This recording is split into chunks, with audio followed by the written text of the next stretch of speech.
السلام علیکم لسنرز، برزخ سیریز کے قسط نمبر 7 کے ساتھ آپ لوگوں کو بہت بہت خوش آمدید۔ اور ڈاکٹر یاسر قادی کے جو 10 اقساط پر مبنی یوٹیوب ویڈیوز کے لیکچرز کا یہ سلسلہ ہے، اس کی یہ 7ویں قسط کا ترجمہ آپ کے لیے پیش کر رہا ہوں۔ اور اس قسط میں اس قسط سے پہلے ہم نے کوئی 3 اقساط میں احاطہ کیا عذاب قبر کا، عذاب قبر سے متعلق مختلف چیزوں کا، مختلف اعمال کا، مختلف وہ اعمال کے جو عذاب قبر کا باعث بن سکتے ہیں، وہ اعمال کے جو انسان کی روح کو وفات کے بعد عذاب قبر سے بچا سکتے ہیں، یا عذاب قبر آسان نہیں کر سکتے، بچا سکتے ہیں۔ اور اس قسط میں ایک سوال کا ہم جائزہ لیں گے، جس طرح ڈاکٹر قادی نے کور کیا اپنے لیکچر میں، اور وہ سوال یہ ہے کہ کیا انسان کی روح مرنے کے بعد سن سکتی ہے؟ کیا مردے سن سکتے ہیں؟ یہ ہے وہ سوال کہ جس پر مبنی ہے آج کی یہ قسط نمبر 7۔ اور اس سوال سے متعلق جو اختلاف ہے، وہ اختلاف یہ ہے کہ جب ہم قبر میں پہنچ جاتے ہیں تو کیا ہم قبر کے آس پاس ہونے والی گفتگو یا لوگوں کو سن سکتے ہیں یا نہیں؟ اختلاف یہ نہیں ہے کہ کیا مردے سن سکتے ہیں۔ اسلام کے کسی بھی عالم نے اس چیز پر یہ نہیں کہا کہ مردے سن سکتے ہیں، مگر اختلاف وہاں پر موجود ہے کہ جہاں پر سوال اٹھتا ہے کہ آیا مردے قبر کے بالکل قریب ہونے والی گفتگو یا قبر پہ موجود لوگوں کی بات چیت سن سکتے ہیں یا نہیں؟ کیونکہ ایون صحابہ کرام کے دور سے کافی اختلاف پایا گیا ہے اس سوال پر کہ آیا مردے سن سکتے ہیں یا نہیں سن سکتے، مردے واپس جواب دے سکتے ہیں یا نہیں دے سکتے۔ اور صحابہ کرام کے وقت سے لے کر اب تک اس پر کافی اختلاف ہے۔ تو اسی لیے جو قسط نمبر 7 ہے وہ ہے اس سوال پر کہ آیا مردے سن سکتے ہیں یا نہیں، اور اختلاف بھی اس چیز پر موجود ہے کہ قبر کے بالکل آس پاس اگر کوئی ان سے مخاطب ہے تو کیا مردے ان کو سن سکتے ہیں یا نہیں۔ کہیں پر بھی اس چیز کے بارے میں کسی عالم نے یہ نہیں بولا کہ مردے ویسے سن سکتے ہیں۔ یہ میں بات ریپیٹ کر رہا ہوں کیونکہ ڈاکٹر قادی نے بارہا یہ بات اپنے لیکچر میں بھی ریپیٹ کی۔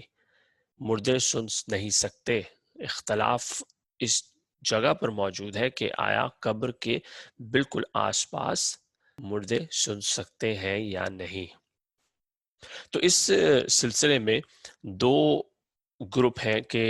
جن کی آراء کا ہم جائزہ لیں گے، اور آراء بھی اس حساب سے قرآن و سنت کی روشنی میں۔ اس کے علاوہ کوئی آراء بہت ہی کم ایسی ہیں کہ جو ڈاکٹر قادی نے بیان کی ہیں، اور ان کے لیے بھی ایک وجہ بیان کی ہے، تو ان کا احاطہ کریں گے۔ جو پہلا اسکول آف تھاٹ ہے، پہلا جو گروپ ہے لوگوں کا، وہ یہ کہتا ہے کہ مردے سن نہیں سکتے۔ اور اس میں سب سے آگے ہیں کون؟ حضرت عائشہ صدیقہ رضی اللہ تعالی عنہا۔ اور ان کا یہ کہنا ہے کہ مردے سن نہیں سکتے، جیسا کہ ان کے بعد آنے والے کئی علماء نے اسی بات کو دہرایا کہ مردے سن نہیں سکتے۔ اور حضرت عائشہ کس چیز کی بنا پر یہ بات بولتی ہیں؟ وہ بول رہی ہیں قرآن پاک کی آیات کی روشنی میں۔ سورہ نمل جو ہے 27ویں سورت قرآن پاک کی، اس کی آیت نمبر 80، اس میں اس چیز کا ذکر ہے، اور بڑے صاف الفاظ میں بیان کیا گیا ہے کہ کچھ شک نہیں کہ تم مردوں کو نہیں سنا سکتے اور نہ بہروں کو، جبکہ وہ پیٹھ پھیر کر پھر جائیں آواز سنا سکتے ہو۔ اس میں صاف الفاظ میں بولا گیا ہے کہ اس میں کوئی شک نہیں کہ تم مردوں کو سنا سکتے ہو۔ اور پھر سورہ روم کی آیت نمبر 52، 30ویں سورت ہے جس کی آیت نمبر 52 بالکل یہی الفاظ دہرائے گئے ہیں اس آیت میں بھی. تو تم مردوں کو بات نہیں سنا سکتے اور نہ بہروں کو کہ جب وہ پیٹھ پھیر کر پھر جائیں. تو دو صورتیں قرآن پاک میں موجود ہیں کہ جن میں ایک ہی آیت دہرائی گئی ہے. اب اس کا مطلب کیا ہے؟ اس کی جو ڈیٹیل ہے اس میں ہم دوبارہ جائیں گے، مگر اس میں بولا گیا ہے صاف صاف کہ تم مردوں کو نہیں سنا سکتے. اب اس میں معاملہ ایک آتا ہے سمجھ کا، انٹرپریٹیشن کا، یا اس کے معنی کا. اس کے دو معنی ہو سکتے ہیں، مگر اس وقت جو معنی ہے وہ ہے سننا آواز کا، سننا سماعت کا، کہ کیا مردہ اس قابل ہیں کہ وہ سن سکتے ہیں یا نہیں. کیونکہ یہاں پر ایک اور دلیل جو آتی ہے، اور اس کا ذکر تھوڑا سا آگے جا کر ہم کریں گے، کہ مردوں کا ہم نے جو موازنہ کیا ہے وہ قریش کے لوگوں کے ساتھ کیا ہے، کہ قریش کے لوگ اس قدر بھٹکے ہوئے تھے یا بھٹک گئے تھے کہ وہ جو حضور پاک کی تعلیمات تھیں ان پر کان نہیں دھر لاتے تھے، سن نہیں سکتے تھے. تو اس طرح مردوں کا موازنہ کیا گیا ان زندہ لوگوں کے ساتھ کہ جن کے دل پر مہر ڈال دی گئی ہے. پھر اس کے علاوہ ایک اور قرآن پاک کی ایک اور آیت، اور یہ ہے سورہ فاطر سے. اور سورہ فاطر ہے کون سی صورت؟ سورہ 35ویں صورت، اور اس کی آیت نمبر 22، جس میں کہا گیا ہے نہ زندہ اور مردے برابر ہو سکتے ہیں، خدا جس کو چاہتا ہے سنا دیتا ہے، اور تم ان کو جو قبروں میں مدفون ہے نہیں سنا سکتے. تو یہاں پر تو صاف صاف یہ بولا گیا ہے کہ مردے نہیں سن سکتے اور جو قبروں میں موجود ہیں ان کو نہیں سنا سکتے. اب اس جگہ پر بھی دوبارہ ایک معنی کی بات آتی ہے کہ آیا یہاں پر بات ہو رہی ہے سماعت کا سننا، آواز کا سننا، یا قلب کا سننا.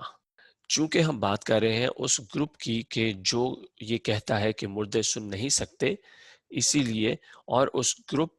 کی جو اختلاف کی بنیاد ہے وہ قرآن پاک کی یہ 3 آیات ہیں. تو اسی لیے، اور اس گروپ کی جو شروعات تھی وہ حضرت عائشہ صدیقہ رضی اللہ تعالی عنہا، وہاں سے شروعات ہوئی، کیونکہ وہ قرآن پاک کی ریفرنس یوز کر رہی ہیں، قرآن پاک کی ریفرنس استعمال کر رہی ہیں. اب اس میں کافی لوگ یہ بھی کہتے ہیں کہ یہاں پر وہی بات آ جاتی ہے کہ آیا یہ سننا جو ہے مومن اور کافر کے درمیان نشاندہی کرنا ہے، یا یہ زندہ اور مردہ کے درمیان سننے یا نہ سننے، سننے یا سننے کے بعد اس کو نظر انداز کر دینے والا نہ سننا ہے. تو اس پہ بات ہوگی آگے چل کر. اب جو دوسرا گروپ ہے وہ یہ کہتے ہیں کہ مردے سن سکتے ہیں، جہاں پر انہیں دفنایا گیا ہے اس کے بالکل قرب و جوار میں، اس کے بالکل آس پاس اگر ان سے کوئی مخاطب ہو تو وہ سن سکتے ہیں. اور اس سلسلے میں سب سے پہلی جو حدیث ہے وہ ہے عمر بن خطاب اور ان کے صاحبزادے کی، کہ جب غزوہ بدر کے بعد حضور پاک صلی اللہ علیہ وآلہ وسلم نے قریش کے مردوں کو دفنا دیا، تو 2-3 دن بعد حضور پاک صلی اللہ علیہ وآلہ وسلم جب مدینہ کے لیے واپس نکلنے لگے تو ان قبروں کے پاس آ کر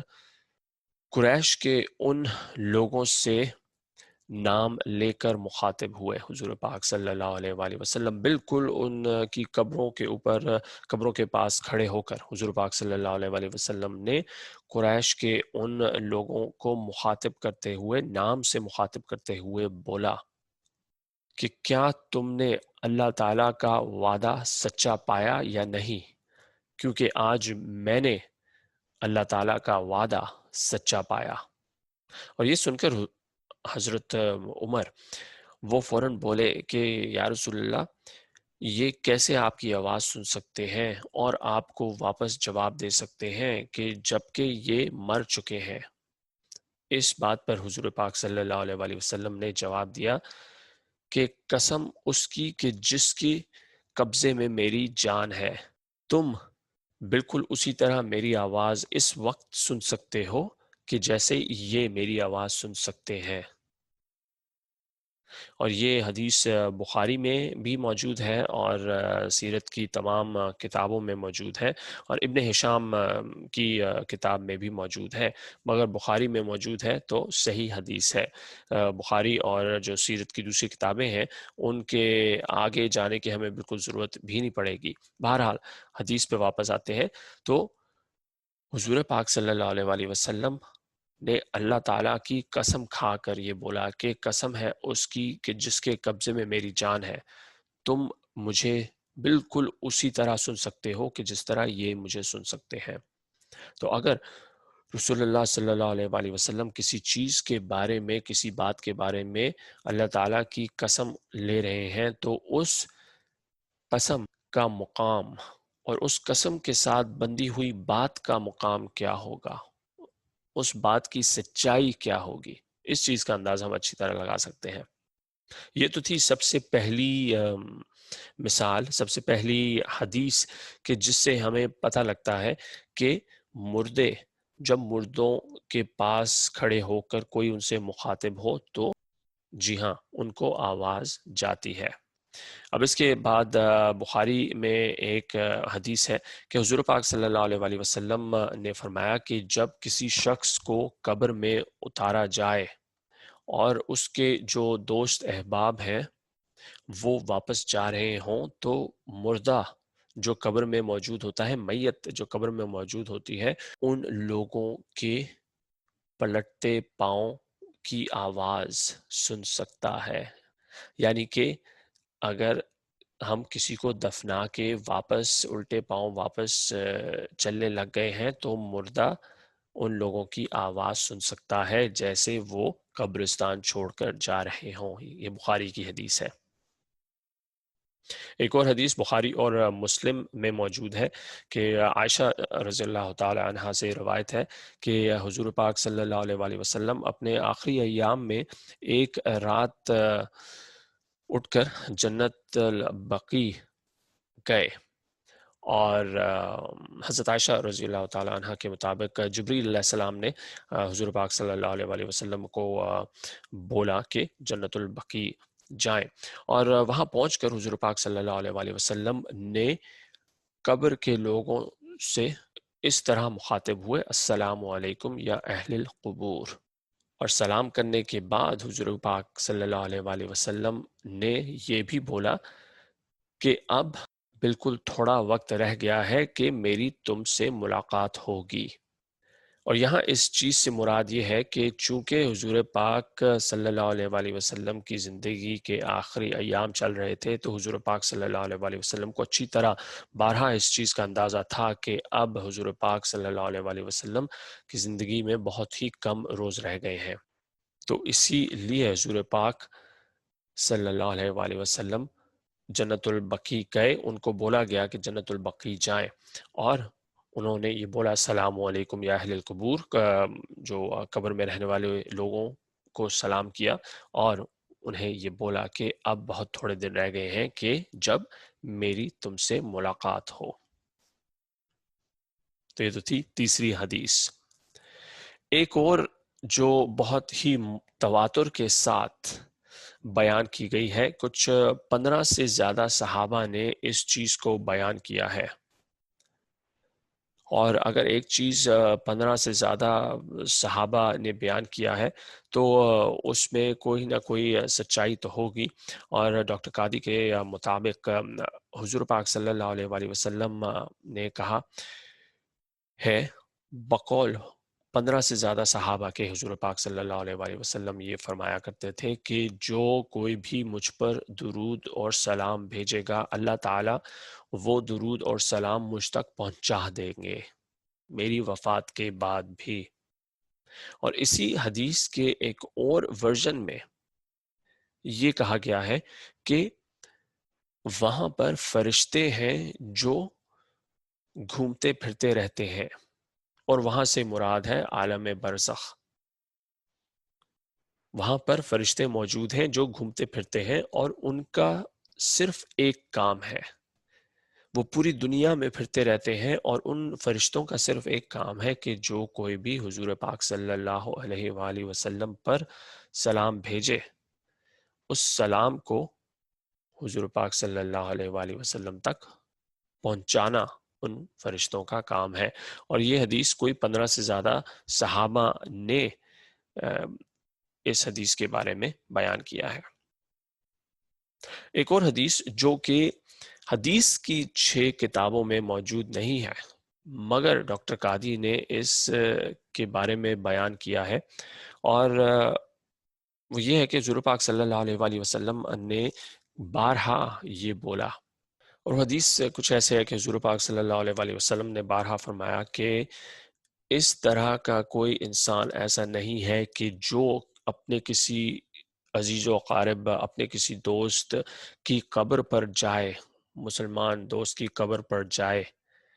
اور اس کو سلام کرے، اس پر سلام بھیجے، تو یہ نہیں ہو سکتا کہ قبر میں موجود شخص اس سلام کا جواب نہ دے، کیونکہ اس حدیث میں صاف اس چیز کو بیان کیا گیا ہے کہ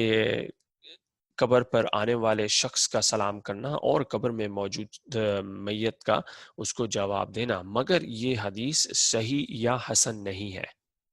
کیونکہ جو اس کا تواتر ہے، جو تسلسل ہے اس حدیث کا، اس میں اس کے بارے میں کچھ اتنی خاص مستند رائے نہیں موجود علماء کی، اس کے بارے میں کافی زیادہ علماء میں اختلاف پایا جاتا ہے، تو اسی لیے یہ حدیث کی کسی کتاب میں موجود نہیں ہے، 6 کتابوں میں موجود نہیں ہے، اور اس کو صحیح یا حسن حدیث نہیں کہا جا سکتا، مگر پھر بھی ڈاکٹر قادی نے اس کو اپنے لیکچر میں شامل کیا، میرے حساب سے اس وجہ سے کہ جو اس حدیث کا متن ہے، چونکہ ہم احادیث کا حوالہ لے رہے ہیں۔ اب اس کے بعد ایک بہت ہی اوتھینٹک وصیت کی بات کی گئی ہے عمرو ابن العاص کے، جن کے بارے میں پچھلی کچھ ایک ساتھ میں بات چیت ہوئی ہے، سکرات الموت کے حوالے سے عمرو ابن العاص کا نام آیا وہاں بستر مرگ پر، تو اس سلسلے میں بھی عمرو ابن العاص نے اپنے خاندان والوں کو بولا مرنے سے پہلے کہ جب تم لوگ مجھے دفنا دو تو میری قبر پر کچھ دیر کھڑے رہنا، اور کچھ دیر سے مراد ان کی اس زمانے میں اتنی تھی کہ جتنی دیر لگتی ہے ایک جانور کو قربان کرنے میں اور اس کا گوشت بانٹنے میں، کیونکہ اس زمانے میں گھڑیاں وغیرہ تو ہوتی نہیں تھی، تو اسی لیے انہوں نے اس چیز کا حوالہ دیا، کہ اس عمل کا حوالہ دیا کہ اس وقت تک میری قبر کے ساتھ کھڑے رہو کہ جتنی دیر لگتی ہے ایک جانور کو قربان کرنے میں اور اس کا گوشت بانٹنے میں، کیونکہ تمہارے وہاں کھڑے رہنے سے مجھے قبر میں راحت ملے گی، سکون ملے گا، اور اس چیز کا حوصلہ ملے گا کہ میں منکر اور نکیر کے سوالات کا جواب دے سکوں۔ اب اس وصیت سے ہمیں کیا چیز معلوم پڑتی ہے، وہ یہ ہے کہ عمرو ابن العاص کو یہ معلوم تھا کہ قبر میں موجود میت لوگوں کے وہاں موجود ہونے سے اسے آرام ملتا ہے، اسے حوصلہ ملتا ہے، اور کافی حد تک انہیں یہ بھی معلوم تھا کہ قبر میں موجود میت باہر کھڑے ہوئے لوگوں کی آواز سن سکتی ہے، اسی لیے عمرو ابن العاص نے خاص طور پر اپنے خاندان والوں کو یہ وصیت کی تھی۔ اب ایک اور چیز یہاں پر اس کا ذکر کرنا بہت ضروری ہے، بڑے ہی تواتر کے ساتھ یہ بات بولی گئی ہے، اور مختلف علماء نے یہ بات بولی ہے، مختلف لوگوں نے یہ بات بولی ہے کہ، اور کافی لوگوں نے اس چیز کا حوالہ دیا ہے کہ ہمارے خواب میں رشتہ دار جو اب اس دنیا میں موجود نہیں ہے وہ ہمارے خواب میں آئے اور ہمیں بولا کہ تم میری قبر پر سلام کرنے نہیں آئے، یا بڑا عرصہ ہو گیا تم سے ملاقات نہیں ہوئی، تو اس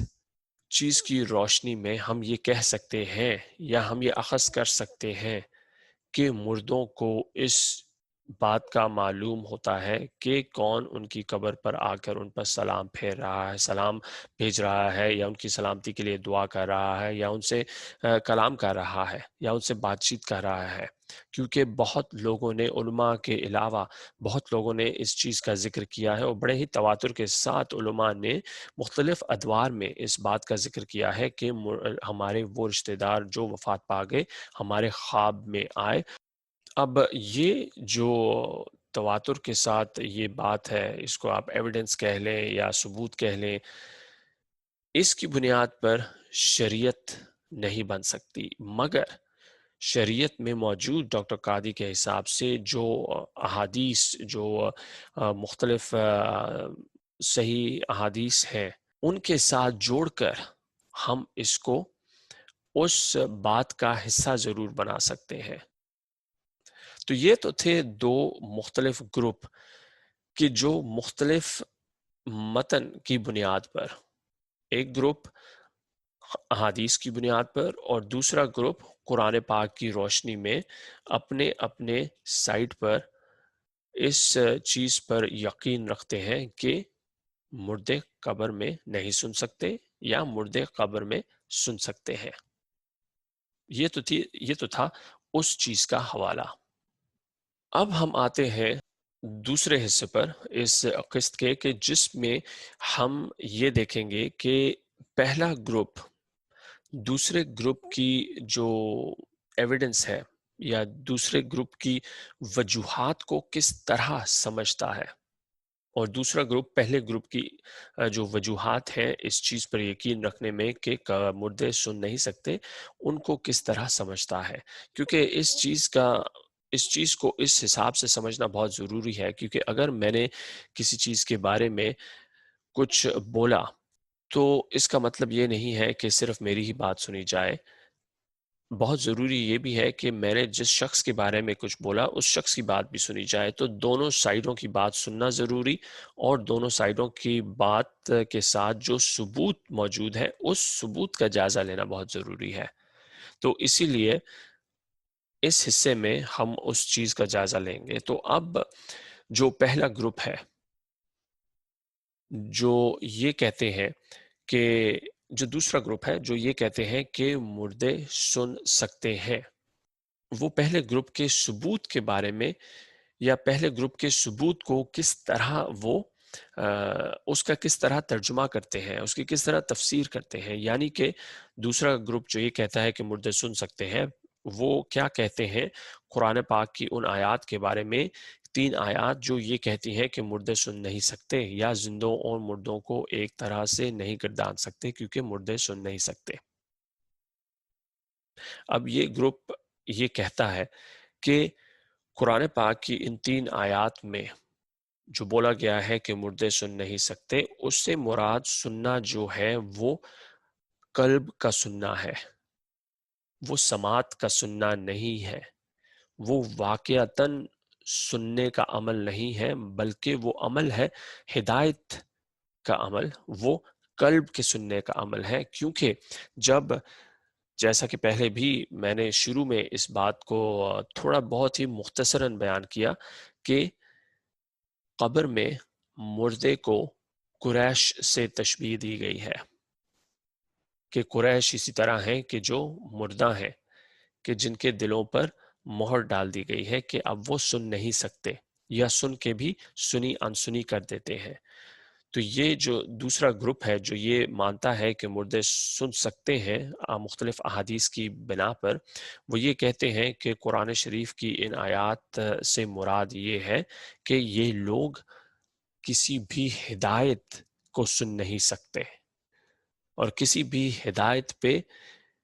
عمل نہیں کر سکتے، کیونکہ ان کو سنائی نہیں دے رہی وہ ہدایت،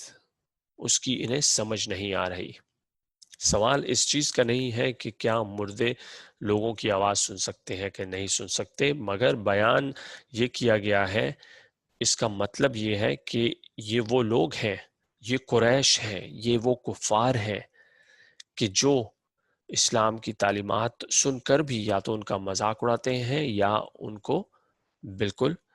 سنی انسنی کر دیتے ہیں۔ تو یہ ہے وہ ترجمہ و تفسیر جو یہ دوسرا گروپ کہتے ہیں، جو اس بات پر یقین رکھتے ہیں مختلف احادیث کی روشنی میں کہ مردے سن سکتے ہیں۔ اب جو پہلا گروپ ہے جو یہ مانتا ہے کہ مردے نہیں سن سکتے، وہ کیا سمجھتے ہیں، کس طرح ان تمام احادیث کا جائزہ لیتے ہیں کہ جو یہ بیان کرتی ہیں، جو یہ ثبوت فراہم کرتی ہیں کہ مردے سن سکتے ہیں۔ اب وہ یہ کہتے ہیں کہ یہ جو تمام ثبوت احادیث کی صورت میں بیان کیے گئے ہیں، یہ ایکسیپشنز ہیں، یہ وہ اعمال نہیں ہے کہ جو ہمیشہ ہوتے ہیں۔ اب جیسے حضور پاک کا اہل قریش کی قبر پر کھڑے ہو کر ان کو فردن فردن نام سے مخاطب کرنا، یہ اس موقع پر اللہ تعالیٰ نے استثناء دی تھی مردوں کو، ان مردوں کو نہ سننے کی استطاعت سے استثناء قرار دے دیا تھا، یعنی کہ ان مردوں کو اللہ تعالیٰ نے ایکسیپشن دے دی تھی کہ انہیں حضور پاک کی آواز آ رہی تھی۔ تو اس سلسلے میں مردوں کا سننا ایکسیپشن بن گئی تھی۔ اب جو بات ہے مردے کو دفن میں قبر میں اتارنے کے بعد مردہ ان لوگوں کی قدموں کی چاپ سن سکتا ہے کہ جو آہستہ آہستہ قبرستان چھوڑ کر جا رہے ہیں، وہ بھی ایک عمل ہے کہ جس کو بہت ہی سرسری طور پر لیا گیا ہے، کہ جس کو اتنے سیریسلی نہیں لیا گیا، بہت ہی سرسری طور پر اس کا جائزہ لیا گیا ہے اس گروپ کی جانب سے کہ جو اس چیز کو مانتا ہے کہ مردے سن نہیں سکتے۔ اور پھر حضور پاک صلی اللہ علیہ وآلہ وسلم کا جنت البقیع جانا، اس چیز پر بھی، اور وہاں اہل قبور کو سلام کرنا اور ان سے یہ بولنا کہ بہت جلد میری تم سے ملاقات ہوگی، وہ تحیہ نہیں ہے، وہ ایک سلام بھیجنا ہے۔ وہ جو سلام کرنا، السلام علیکم یا اہل القبور، وہ حضور پاک صلی اللہ علیہ وآلہ وسلم قبر کے لوگوں پر سلام بھیج رہے ہیں، ان سے مخاطب ہے کہ میری تم سے جلد ملاقات ہوگی۔ وہ ایک تحیہ بیان کیا جا رہا ہے، ایک گفتگو بیان نہیں کی جا رہی۔ تو جو مختلف احادیث کا ہم نے حوالہ لیا ہے، ان احادیث کو یہ گروپ جو بیان کرتا ہے کہ مردے سن نہیں سکتے کس طرح لیتے ہیں۔ اب اس میں ایک اور جو بات آتی ہے کہ ان دونوں گروپس میں وہ کون لوگ ہیں کہ جو اپنے اپنے سائٹ پر اس رائے کو مانتے ہیں یا یہ رائے رکھتے ہیں کہ آیا میں پہلے گروپ میں ہوں کہ جو یہ مانتا ہے کہ مردے سن نہیں سکتے، یا میں دوسرے گروپ میں ہوں جو یہ مانتا ہے کہ مردے سن سکتے ہیں۔ جو حدیث کی روشنی میں جو وہ لوگ جو اس چیز کو مانتے ہیں کہ مردے سن سکتے ہیں، اس میں عمر بن خطاب، پھر انس ابن مالک، ابن حزم، ابن تیمیہ، امام سیوطی، ابن قیم، جو یہ کافی بڑے نام ہیں اسلامک علم کے، جنہوں نے کافی کتابیں لکھی ہیں، کافی کام کیا ہے اسلامک تاریخ پہ، اسلامی تاریخ پر، یہ تمام لوگ اس رائے پر متفق ہیں کہ مردے سن سکتے ہیں۔ ابن تیمیہ اپنی کتاب مجموعہ فتاوی میں لکھتے ہیں کہ کسی نے پوچھا کہ کیا مردے سن سکتے ہیں، تو ابن تیمیہ نے بولا کہ ہاں وہ سن سکتے ہیں ایک دوسرے کی آواز قبر میں، اور وہ آواز قبر سے باہر نہیں جاتی، اور ان لوگوں کی آواز کی جو ان سے مخاطب ہوتے ہیں، والیوم نمبر 4 پیج نمبر 298 میں۔ اور ابن تیمیہ اس بارے میں بہت ہی زیادہ اصرار کرتے ہیں کہ جو حضرت عائشہ صدیقہ رضی اللہ تعالی عنہ، انہوں نے حضور پاک کی احادیث کو جو تفسیر کیا یا جس حساب سے ان کا ترجمہ کیا یا تفسیر لی یا ان کو ایکسپلین کیا، تو حضرت عائشہ رضی اللہ تعالی عنہ کو اس چیز کی، اس تفسیر کرنے کی یا اس کا ترجمہ کرنے کی قطعاً کوئی ضرورت نہیں تھی، کیونکہ اس موقع پر موجود کافی زیادہ صحابہ نے حضور پاک کو وہ بات کہتے ہوئے سنا تھا۔ کیونکہ یہ حدیث بخاری میں بھی موجود ہے اور کافی صحابہ نے اس چیز کو روایت کیا ہے۔ اور عائشہ صدیقہ رضی اللہ تعالیٰ عنہ بولتی ہیں کہ جب عمر نے لوگوں کو بتایا اس واقعے کے بارے میں تو شاید ان کی جو یادداشت ہے اس میں سے کوئی چیز حذف ہو گئی ہو، کیونکہ حضور پاک صلی اللہ علیہ وآلہ وسلم اس طرح کی کوئی بات نہیں بول سکتے کہ جو بالکل قرآن پاک کے خلاف جائے۔ اب اس اب اس جگہ پر ہمیں اس چیز کا اندازہ کرنا یا ہمیں اس چیز کو مد نظر رکھنا بہت ضروری ہے کہ حضرت عائشہ صدیقہ بالکل قرآن پاک کی ان آیات کی روشنی میں یہ سب کچھ بول رہی ہیں، اور اس لیے وہ یہ بول رہی ہیں کہ رسول اللہ صلی اللہ علیہ وآلہ وسلم کیوں قرآن پاک کے خلاف جائیں گے۔ تو اسی لیے انہوں نے عمر بن خطاب پر سلامتی بھیجی اور پھر یہ بھی بولا کہ شاید عمر کی یادداشت کی وجہ سے عمر نے اس طرح کی کوئی بات بولی ہے۔ مگر ابن تیمیہ بولتے ہیں کہ یہاں پر اس قسم کی بات کرنے کی کوئی ضرورت نہیں ہے، کیونکہ حضور پاک نے جو وہ بات بولی اہل قریش کی قبر پر موجود ہو کر اس کو کافی زیادہ لوگوں نے سنا تھا۔ اور پھر ابن قیم اپنی جو کتاب الروح صفحہ 141 میں بتاتے ہیں کہ اللہ تعالی نے کبھی بھی اپنی ان آیات کی نفی نہیں ہونے دی، کیونکہ حضور پاک صلی اللہ علیہ وآلہ وسلم کس طرح قرآن پاک کی نفی کرتے ہوئے یہ بولیں گے کہ قبر میں موجود شخص کو ان لوگوں کے قدموں کی چاپ سنائی دیتی ہے کہ جب وہ اس شخص کو قبر میں اتار کر واپس چلنے لگ جاتے ہیں۔ اگر قرآن پاک میں موجود ان آیات کا مطلب یہ ہوتا کہ مردے بالکل بھی سن نہیں سکتے، اور یہ سننا ہوتا سماعت کا سننا، تو حضور پاک صلی اللہ علیہ وآلہ وسلم کبھی بھی اس طرح کی بات نہیں کرتے۔ اور پھر حضور پاک صلی اللہ علیہ وآلہ وسلم نے ہمیں یہ بھی بتایا غزوہ بدر میں اہل قریش کی قبر پہ کھڑے ہو کر کہ یہ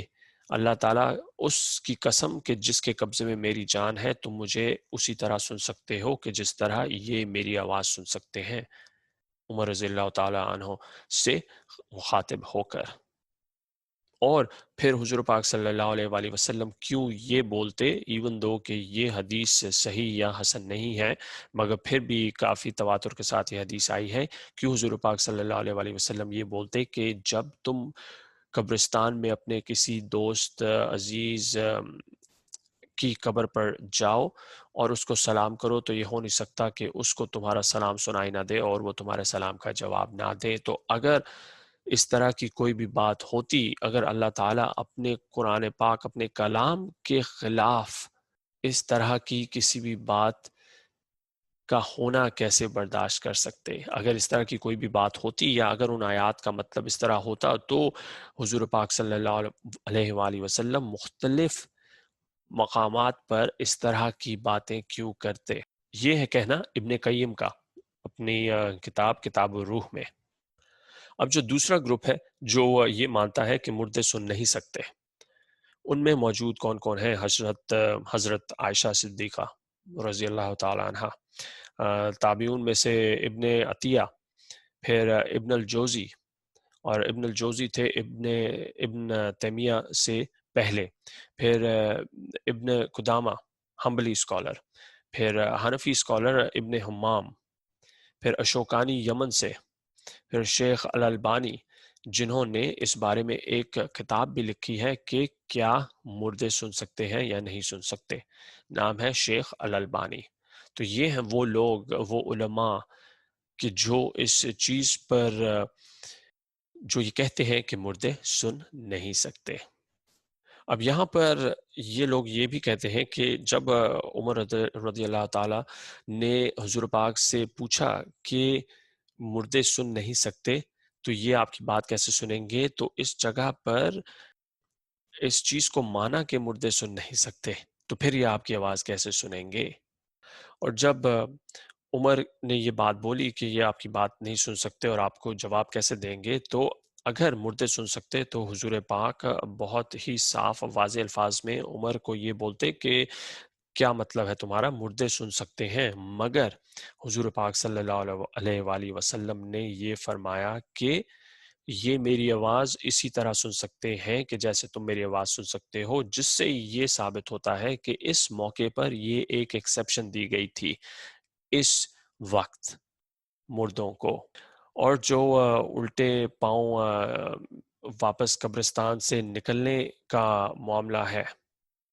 اس حساب سے اس کے بارے میں یہ گروپ یہ فرماتا ہے کہ اس وقت چونکہ منکر اور نکیر کے سوالات جاری ہیں، تو ان سوالات کے بعد روح جسم سے مکمل طور پر پرمننٹ طور پر ہمیشہ کے لیے نکلنے لگی ہے عالم برزخ میں موجود ہونے کے لیے۔ تو وہ ایک سرسری سا موقع ہے کہ جس موقع پر مردہ ان لوگوں کے قدموں کی چاپ سن سکتا ہے۔ تو یہ بھی ایک ایکسیپشن آئی اس جگہ پر۔ اور پھر حضور پاک صلی اللہ علیہ وآلہ وسلم کا جنت البقیع جانا، اس گروپ کے حساب سے جو ترجمہ اس حدیث کا اور اس واقعے کا وہ یہ تھا کہ اس موقع پر حضور پاک صلی اللہ علیہ وآلہ وسلم کا السلام علیکم یا اہل قبور بولنا، اور ان سے جو مخاطب ہوئے حضور پاک صلی اللہ علیہ وآلہ وسلم، وہ ایک تحیہ نہیں تھا بلکہ ایک دعا تھی جو مردوں کے لیے حضور پاک صلی اللہ علیہ وآلہ وسلم نے دی۔ چونکہ اس بنیاد پر اس چیز کو، اس ثبوت کو حذف کیا جا سکتا ہے۔ اور پھر حضور پاک صلی اللہ علیہ وآلہ وسلم پر درود بھیجنے کی جو بات کی گئی، جو حدیث ہے اس بارے میں، وہ یہ ہے کہ فرشتوں کی جب بات کی گئی کہ وہاں پر موجود ہے لاتعداد فرشتے جو دنیا میں اس لیے چکر لگاتے ہیں کہ جب کوئی حضور پاک صلی اللہ علیہ وآلہ وسلم پر درود بھیجے یا سلام بھیجے تو اس شخص کا سلام حضور پاک تک وہ فرشتے پہنچاتے ہیں۔ تو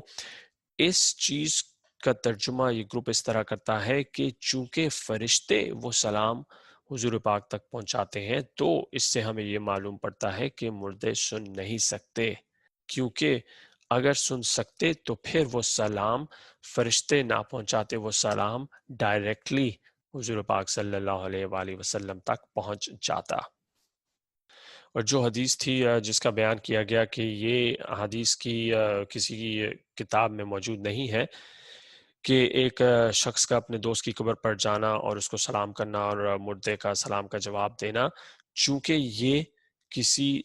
حدیث کی کتاب میں موجود نہیں ہے، اس کو مستند حدیث نہیں مانا جا سکتا۔ اور عمرو ابن العاص نے جو وصیت کی اس کو ایک وصیت ہی گردانا گیا ہے اس گروپ کی جانب سے۔ انہوں نے اس وصیت کو ایک وصیت کی حیثیت سے ہی لیا ہے، اور وہ وصیت شریعت نہیں بن سکتی، شریعت کا حصہ نہیں بن سکتی۔ اس وصیت کو ہم ایک واقعہ گردان کر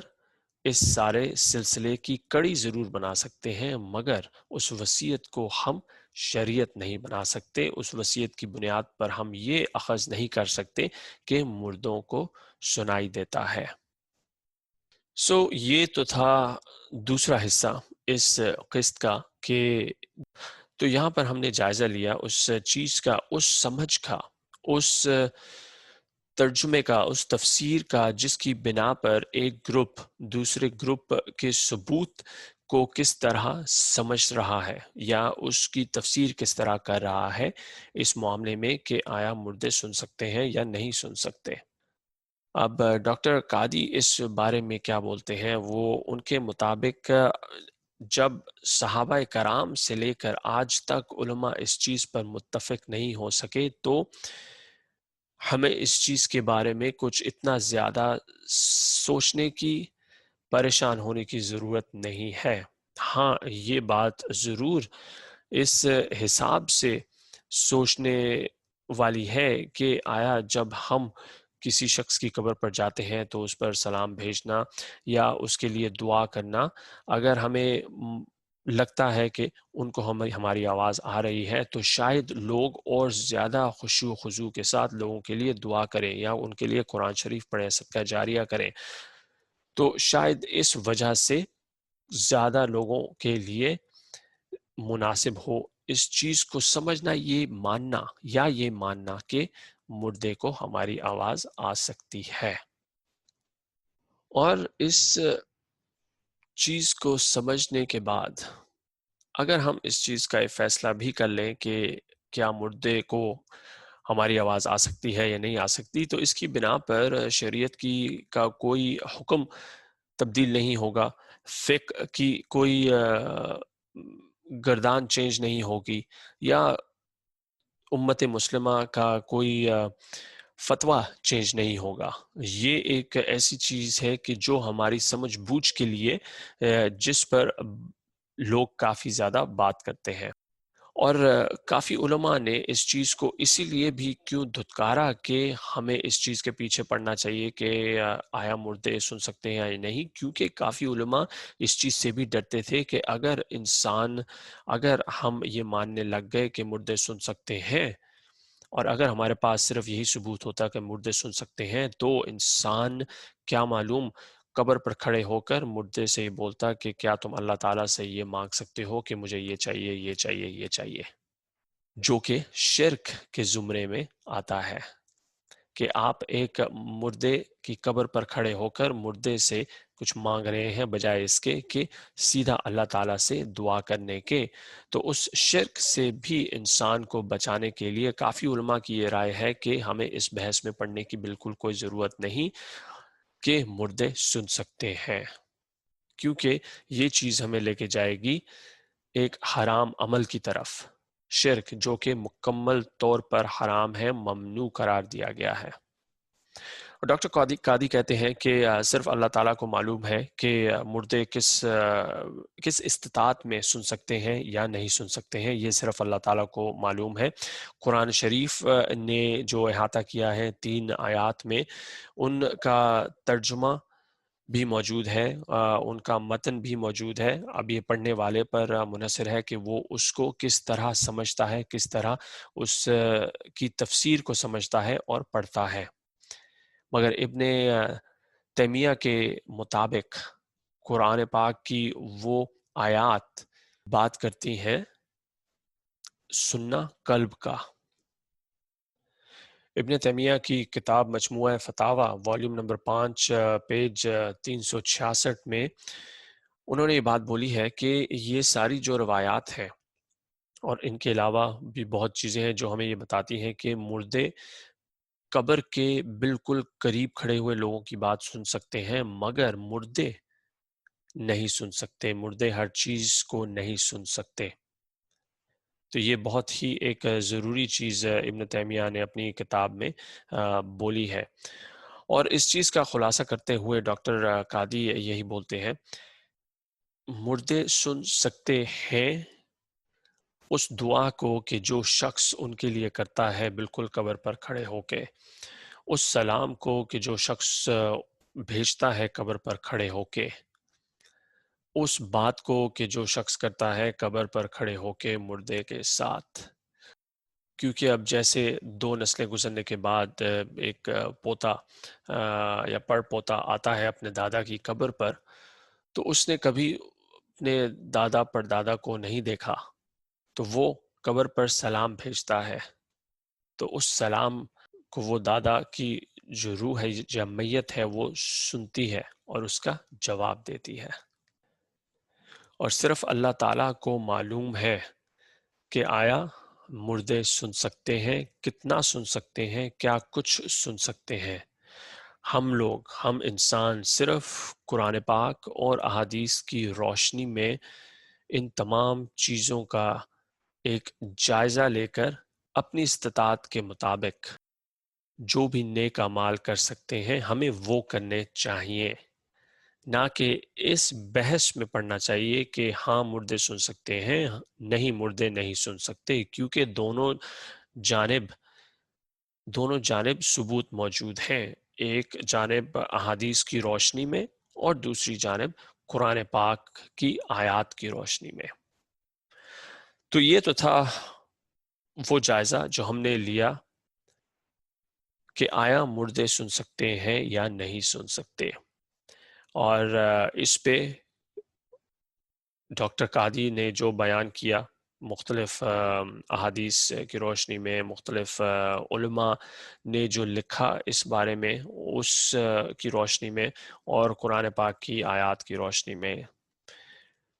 تو مقصد اس کا صرف یہ ہے کہ ہم اس چیز کا جائزہ لیں،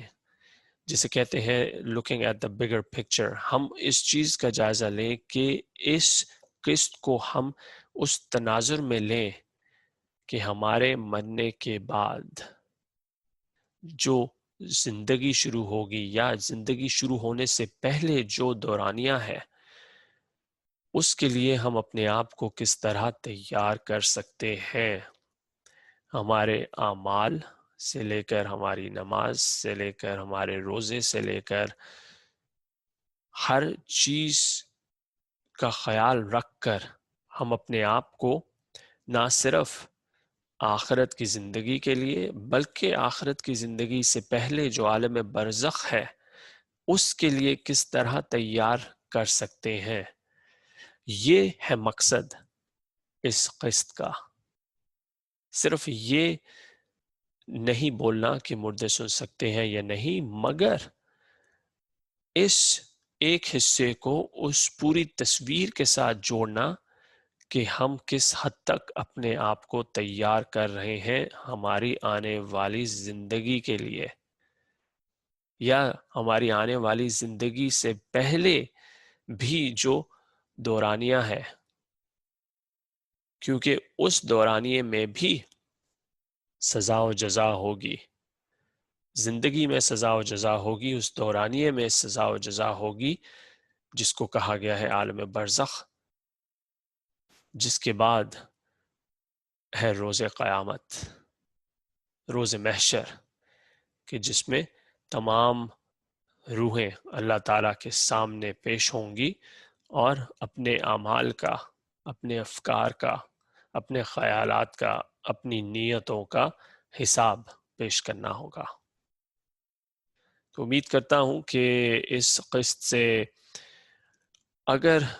کوئی چیز سمجھ آئی یا کچھ سیکھا تو بہت اچھی بات، اگر نہیں تو بس ایک چھوٹی سی دعا کر دیجئے میرے لیے، تاکہ ہم تمام لوگ اپنی اپنی جگہ پر